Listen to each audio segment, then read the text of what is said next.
The worthless gifts of the deceived. Geronda. Why is it that people often resort to deceivers to solve their problems? Because the devil has worthless gifts to offer and people can acquire them cheaply.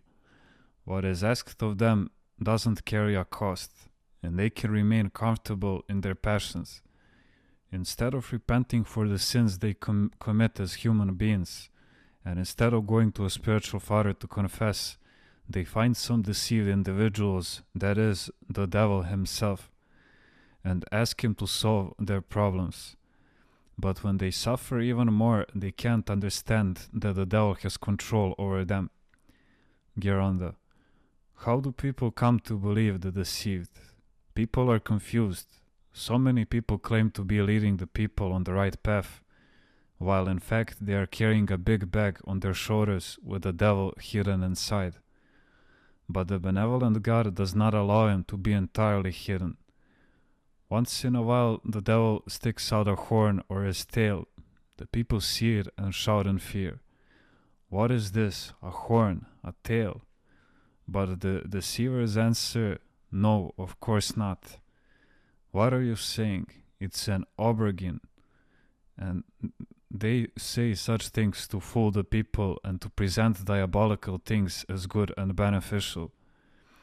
One day a deceived individual came here to the monastery accompanied by about a dozen people.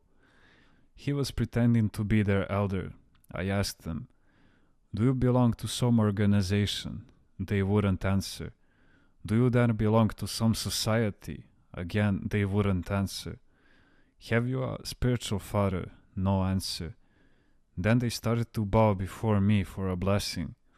You see, he brought them here in order to deceive them all the more, so that he would be able to say to them afterwards. We even went to Father Paisios and he agrees with us. He gave us his blessing. Do you see the deception? I shouldn't have agreed to see him at all, for he later exploited this meeting for his own purposes.